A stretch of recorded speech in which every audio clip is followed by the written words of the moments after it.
Hi, I'm Abby Huntsman, and you're in the Strategy Room. Hollywood stars are stumping and singing for Sanders. Democratic presidential candidate Bernie Sanders has a lot of star power behind his campaign, from comedian Sarah Silverman and George Lopez to the Red Hot Chili Peppers, headlining a fundraiser in the Vermont senator's honor.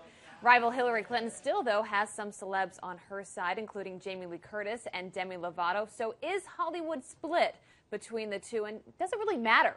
Here now to weigh in are Democratic strategist Basil Smikle Jr. and Republican strategist Cathy Lynn Taylor. Welcome to both of you. Basil, look, we know Hillary Clinton has had some stars on her side well before this election, but this time around, you know, Lena Dunham, Demi Lovato, Jamie Lee Curtis. But Bernie Sanders has also had so many fun people come out for him. He has a fundraiser with the Red Hot Chili Peppers on February 5th. I mean, is there really some division in Hollywood between which Democrat they want to get behind? Well, I think it's a couple of things. One, you know, artists tend to be very progressive. You don't say. I don't say. Artists tend to be very progressive. Not all of them, but certainly a lot of them, and they want to be involved. They want to be engaged, and you know, they want to be a part of a movement, or perhaps they even start one themselves.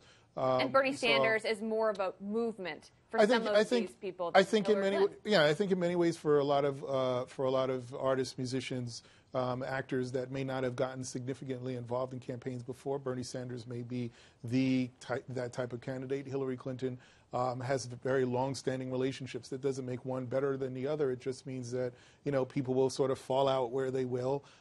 What's important to note is that these are individuals that do drive a lot of young people to the polls. And so when your endorsements, generally speaking, mean 1 or 2 percentage points, maybe, but for these types of endorsements, it's really about driving young people to the polls. That's a good point. And some people would argue against that, though, Cathy, right, and say it actually doesn't have a whole lot of impact. And if anything, sometimes it can turn voters off, people that maybe aren't a big fan of a certain comedian or an artist. Like if you aren't a big fan of Lena Dunham, for example, she's out there on the stump for Hillary Clinton, can that sway your vote?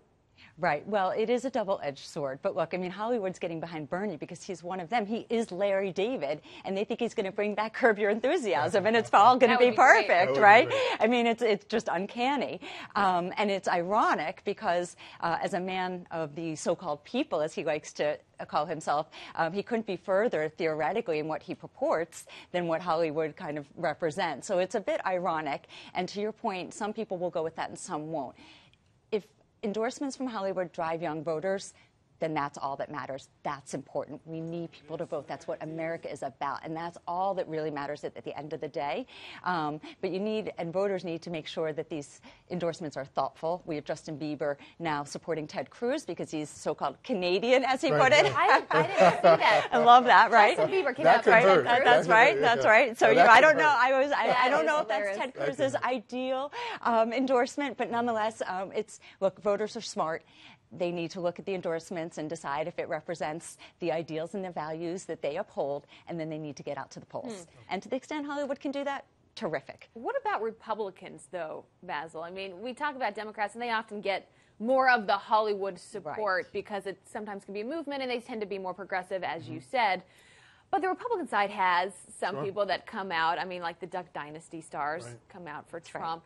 What impact does that have? Well, I think, you know, to sort of the second part of why these endorsements can be important is that they're also issue related, not just about the candidate and the candidate's personality. So the Duck Dynasty stars are socially quite conservative. We've seen evidence of that in the past, so they'll certainly gravitate toward the more conservative candidates. And I think the same thing is true on the Democratic side, whether it's women's issues, whether it's pro-choice, whether it's college readiness, for example, or high school to college transition.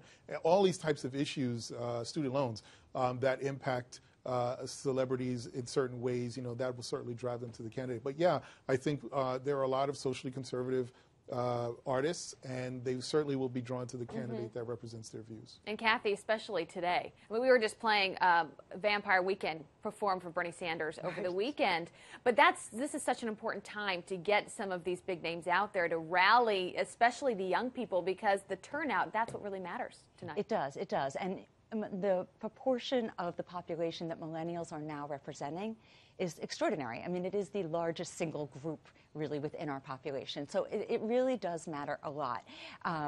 And, you know, it is true historically that Hollywood has perhaps leaned more towards the Democratic candidates. But when you look at the values that a lot of these Republican candidates are advocating for, financial independence, personal accountability, secure nation, secure borders, these are values that are very American. And it's great to see a lot of Hollywood speaking out more for socially conservative candidates than I think they have in the past. And I think that's going to help as well. Yeah, I think that's a great point. And it's also important to note they can help the candidate be cool. That's right. That's what matters, right? Republicans are cool and sexy too, right? I mean, you make it sound like candidates aren't naturally cool. They may not be, but they can maybe some more than others. They can be cooler. That's a great point. That's a great point. Basil, Cathy Lynn, always a good time. Thanks, Thank you guys great to be here. for being with us. We appreciate it. All right, for more on the 2016 presidential race, check out foxnews.com. I'm Abby Huntsman. Thanks for watching.